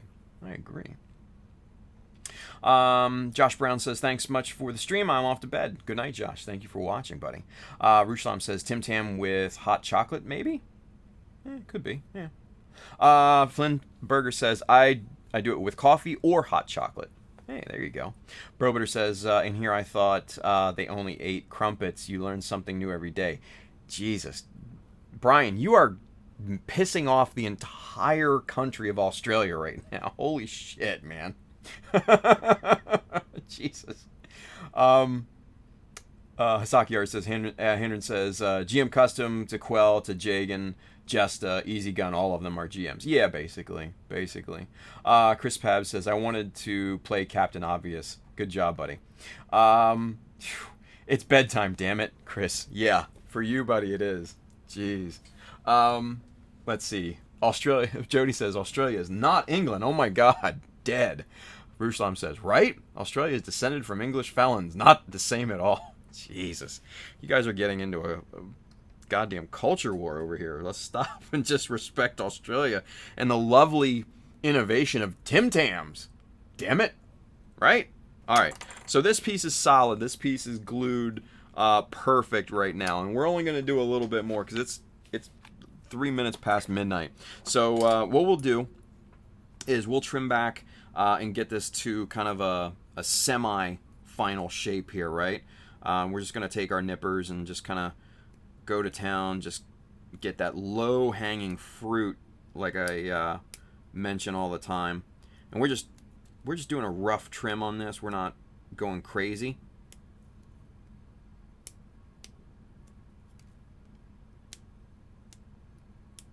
And just for Kirk and Jody and Flynn and all the folks watching in Australia, I love Australia. I do. I would love to visit there someday.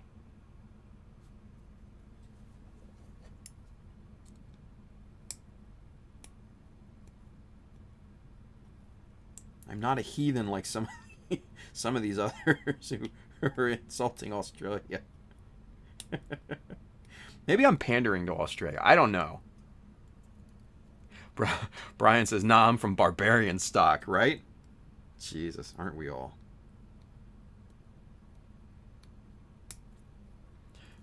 Jody says, come on to Australia, right? Oh, if I could afford it, I would so get down there. It's expensive to fly to Australia, especially from where I live, because like I'm on the East Coast of the United States. That's literally at least 24 hours of travel time, at least, if not more. Trust me, I've looked. So that is not a fun traveling experience, I can tell you.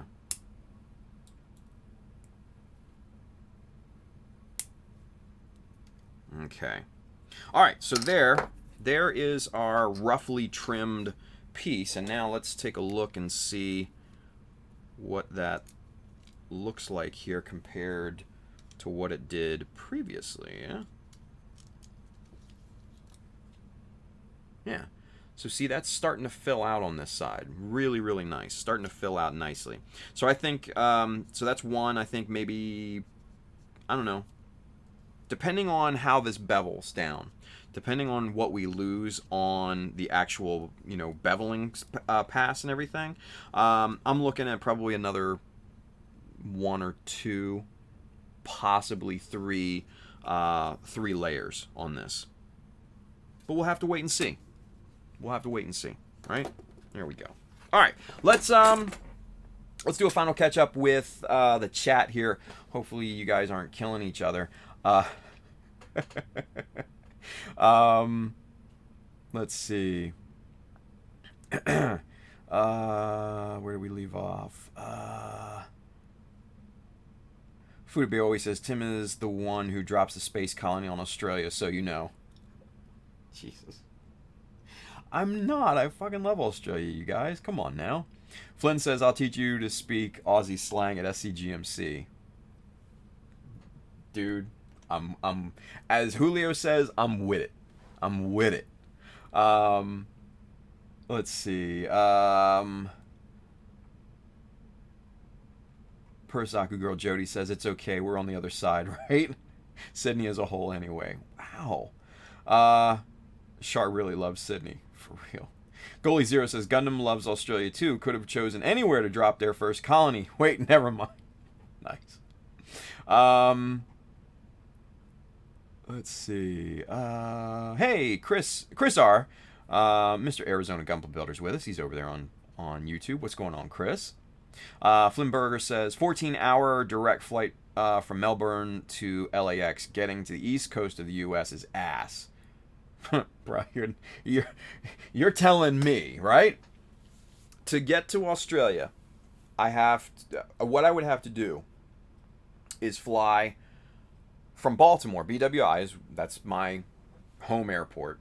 I'd fly out to like LAX or San Francisco or San Diego, one of those 3, and then either make a jump to Tokyo and then down to Australia, or a direct to Australia, which are few and far between. Yeah. So, like I said, that's at least 24 hours of flight time with the layovers and everything like that. That just sucks. It sucks. Because I so want to go to Australia. I so want to go. I love the Australians, man. They're fucking cool-ass people. Let's see. Edward Leonard says, I totally apologize. I thought they were made in England. It's all good, dude. We're fucking around. It's all good. Melbourne really loved that colony, I bet. Nice. Ruslam says, and that was Jody, by the way. Ruslam says, I personally find Australians and Irish have more in common than either with English, but that is just me. Yeah, fair. Chris Pab's definitely not touching that subject with a 10-foot pole, right? Because he's English. Ty Furious, he's over there on YouTube. He's got a question. Let's get that question. Oh, hey, Goalie Zero, look at you. You subbed over there too. Word, son. You get one of these. Boom. And then Ty Furious gets one of these. We have a question. Ty Furious says, how would you go about hiding a seam line without gluing the pieces together in case you need to take the kit apart, i.e. high-grade goof legs or high-grade Barbatos arms? You wouldn't. That's the thing. It's impossible. Well, I lied. I take that back. What you could do, and this is not the best solution, what you could do is lay down a strip of plastic. Now, mind you, it would be distinguishable. You would see it. You could lay down a piece of plastic on one side of the half and have it hang over slightly, right? And what that would do, once those two halves are together, that piece would overhang that seam and cover it. Now, mind you, it would then become like an accent type of feature, right? But it would serve to hide the seam without gluing it. Otherwise, I can't really think of any other way to do something like that. Because it's not like you can just kind of paint over it and hide that seam. It's just not going to be possible. It's always going to be there. Tough one. Hopefully that helps. Anyway, SCGMC, Julio says, yes. It's going to be so much fun. 3 stars over there. SCGMC, damn right. Edward Leonard says, the biscuit was created by Ian Norris, who was the director of food technology at Arnott's. During 1958, he took a world trip looking for inspiration for new products. While in Britain, he found the Penguin Biscuit Company. There we go. Okay. Had to find the continuation of that remark. Good stuff. Manny says, so what, 18 to 20 hours? Yeah, a lot more than that. Chris Pab says, I love my Aussie friends drinking piss and stuff. Wow. Just keep digging that hole, Chris. God damn. Jody says, it would take me 5 hours to just get the other side of the country before I even leave it. Yeah, same here. It's a 6-hour flight to the West Coast for me. At least. And that's a direct. Anything more? Forget about it. Bill Rushlam says, and I find British to not be as laid back and enjoy alcohol as much as Australians or Irish. Just a generalization of the people I've met. Yeah, it's all good, dude. HRO148 says, I went from Miami to LA to Sydney. Whew, that's a long trip. Bro Builder says, Philadelphia cream cheese has never been made in Philadelphia. It's kind of funny, actually. Edward Leonard says, so confusion exists. Hey, yeah. Jody Perthasaku Girl says, Aussies don't get offended. Swear words or terms of endearment here. Goddamn right? That's why I love you guys. Just out there. Just boom, in your face. Ruslam says, takes me 2 hours to get to the other side of the city with no traffic and driving 70 miles an hour. Yeah, well, dude, that's Texas for you, brother. That's there's a big open spaces. I'm gonna tell you that right now. Let's see. Ty Furious says that's basically what I thought. Yeah, sorry. Let's see. Goalie Zero says Penguin Biscuits is what plastic magic smells like. Hey, whew. Superset 5 says turn the seam line into a panel line. That's what I would do. Yeah, technically you could do that. Yeah. I personally am not a huge fan of that particular process, but yeah, you could do that. Yeah. Drinking piss equals drinking beer, man. I know that. God damn it, Chris. I am not an uncultured swine. Ay, ay, ay. Manny McDeo says, okay, I looked it up. From New York to Sydney, Australia is 22 hours and 10 minutes, one layover. That, yeah. Nope. Nope. William Wim says, all this talk of English biscuits is making me crave some Japanese beer. All right, there you go. Hey, look, there she is. Tex Marquise, Miss Armida. She says, someone say drinks? That perked her ears up, right? Hey. Good stuff. All right, so, you guys, 12:15. That's the end of the stream. We will be back on Friday for Mechanism, right? Come on and hang out with us. Watch us make fools out of ourselves. We might actually do like a Q&A for this Mechanism, because I know Pabs wanted us to do, you know, something more meaningful, other than just drink and talk shit about each other, right? So, I think we might actually do that. So, anywho, all right. So, you guys, if you want to rep Mecha Army, number one, go join the Mecha Army Facebook group. Go do it right now. I think we just cracked 400 tonight, and we're just going to keep it going. It's fun. It's a lot of good, useful information in there. Also, too, if you want the shirt, www.childhoodmecha.com. Hit the store button up at the top. You will find shirts and hats and bags and all sorts of other cool stuff in there.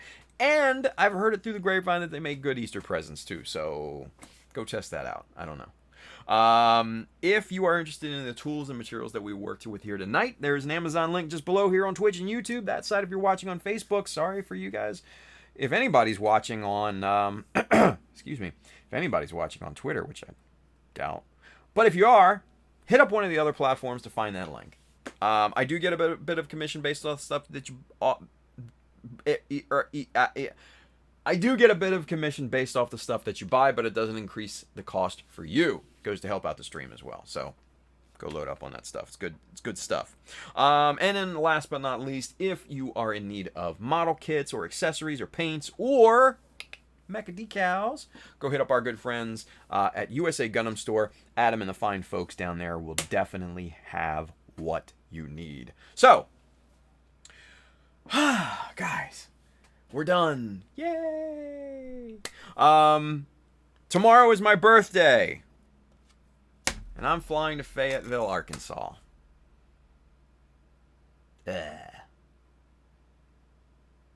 Incredible. Yeah. Okay, so real quick. Armida Tex Marquis says, next time we're all together, just Q&A grill Chris while he drinks. See how he likes it, right? With it. Like Julio says, with it. There we go. Anyway. All right, you guys. I'm going to get out of here. I have packing and stuff still to do. Gear prep and all that fun stuff for my flight early tomorrow morning. So, with that being said, I will see you guys back here on Friday for a fun-filled episode of Mechanism. So come on back and hang out with us. All right? So, until then, have a wonderful week, you guys. Be safe out there. Make something cool. I'll see you on